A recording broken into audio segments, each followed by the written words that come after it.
Bonjour et bienvenue dans cette vidéo qui nous donnera un rapide aperçu de l'animation dans C4D.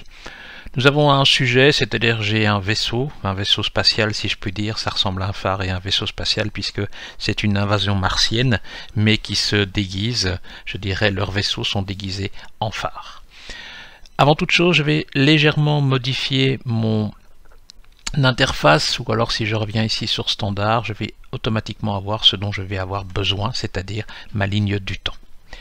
Première opération très importante quand on fait, je dirais, ce genre de choses. Alors je vais revenir dans Startup quand même, je préfère, je vais appuyer sur CTRL et cliquer ici pour ouvrir. La première opération fondamentale quand vous commencez à faire de l'animation est de régler les préférences du projet.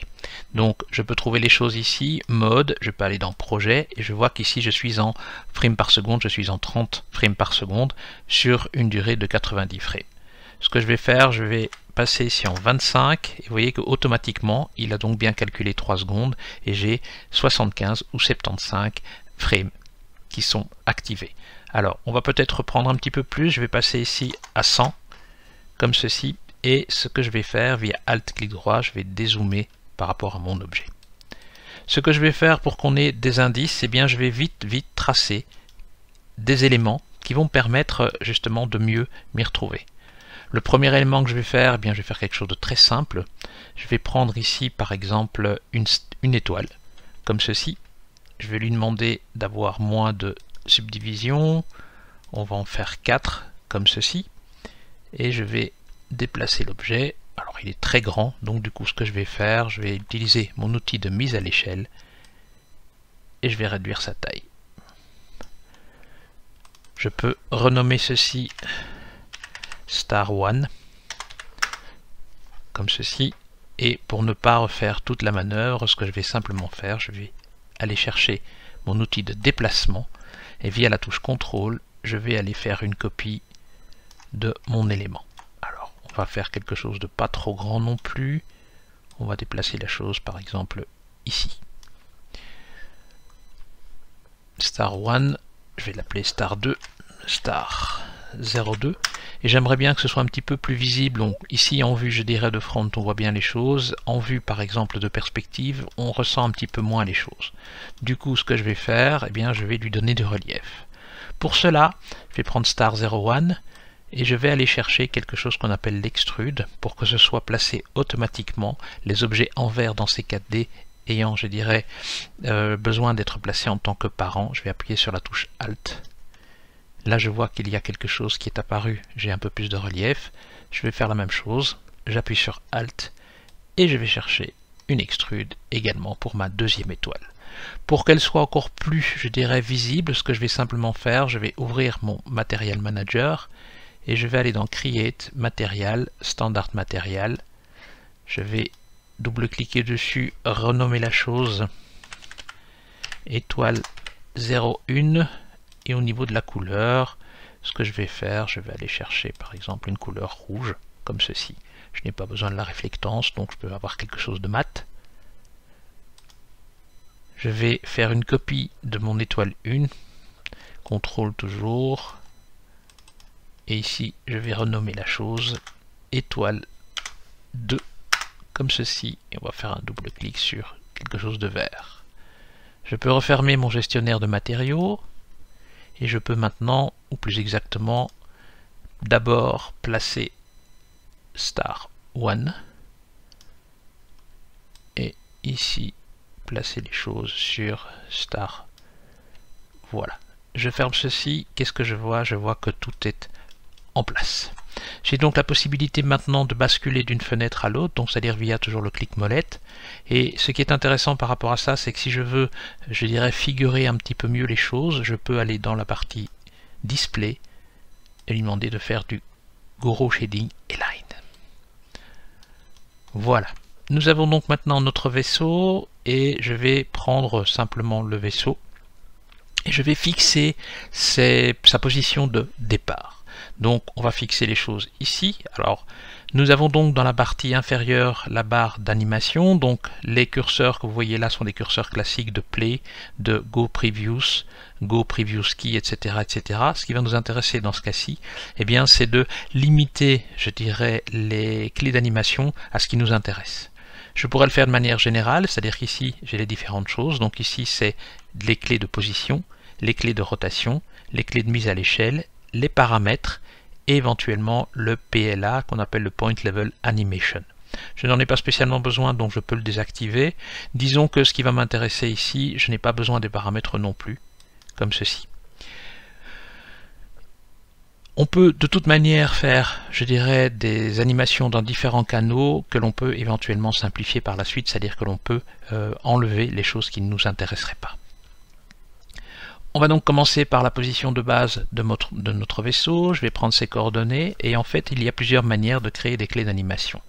La manière la plus simple, c'est de cliquer sur ce bouton-là qui va en fait enregistrer des clés pour les différents canaux qui sont actifs dans les trois axes X, Y et Z, HPB et X, Y et Z. Donc je peux cliquer ici.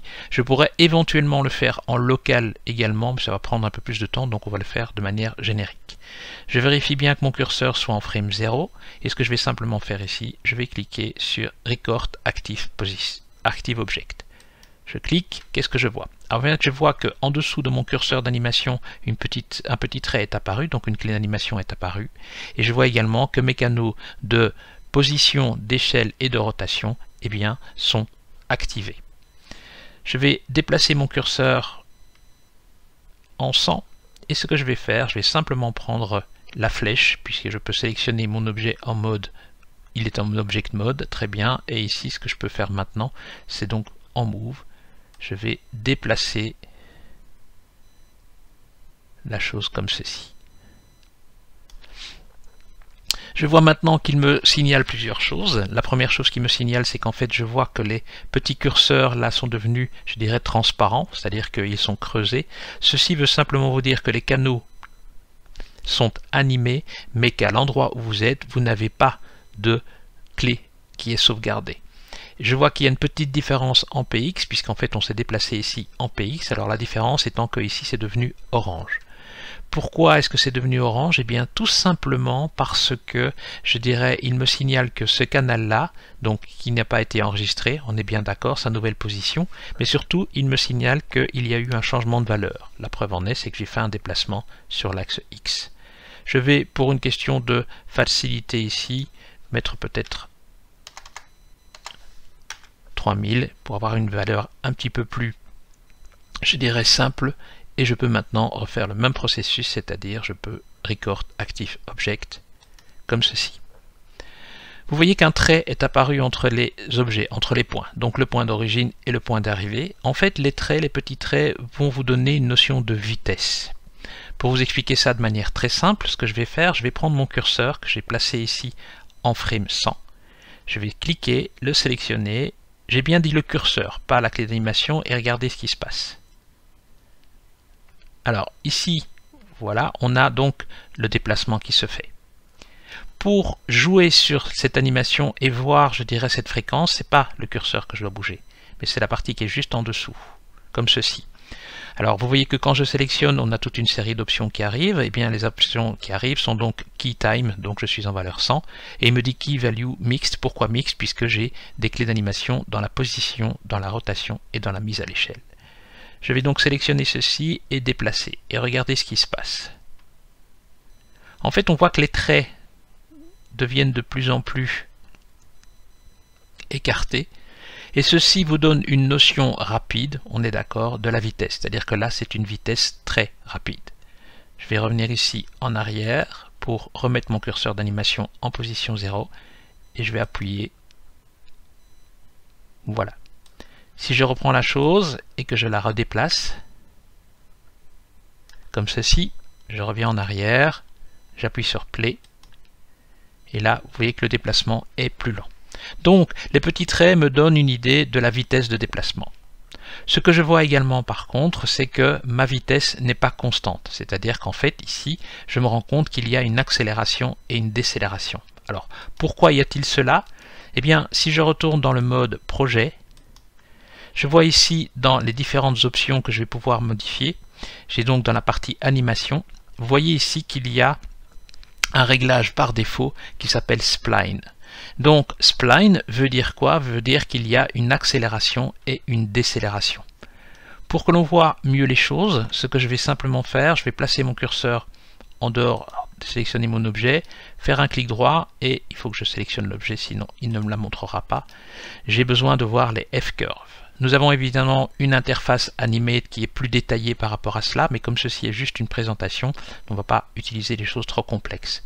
Et je vais lui demander de me montrer Show F-curves.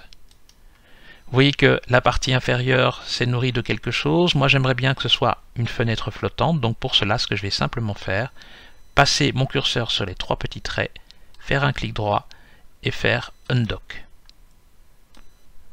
Voilà qui est fait, donc je peux maintenant déplacer la chose. Alors, je vais resélectionner mon vaisseau. On va refaire ici quelque chose d'automatique et ceci, et on va revenir là. Donc voilà. Ici, je vois qu'il y a position X, Y et Z, rotation X, Y et Z et taille X, Y et Z. C'est-à-dire qu'il a bien enregistré les différents éléments. Je peux passer par exemple ici en mode F-curve et qu'est-ce que je vois?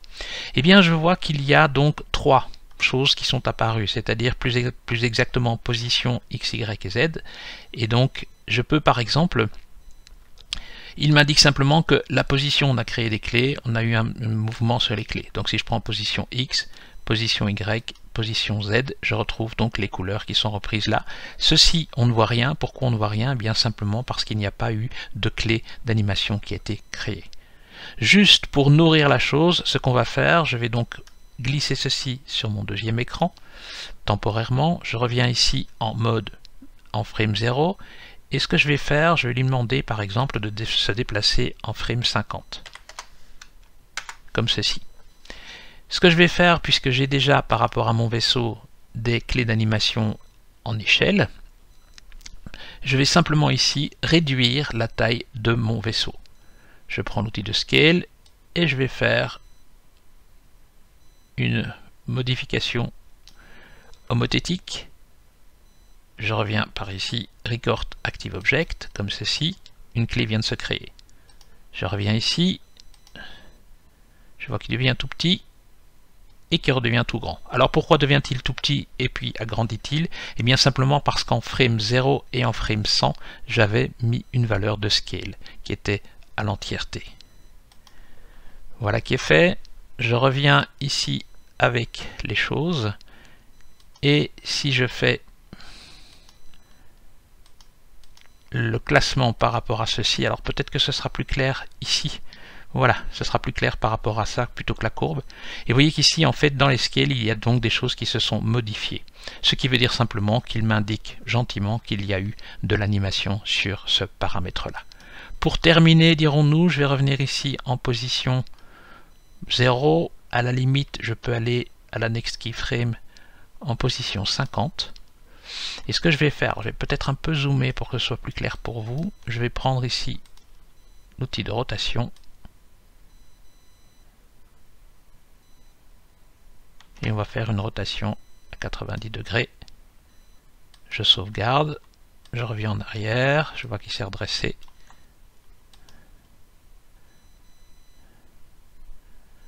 Voilà. Et j'ai donc maintenant animé la position, la taille et la rotation.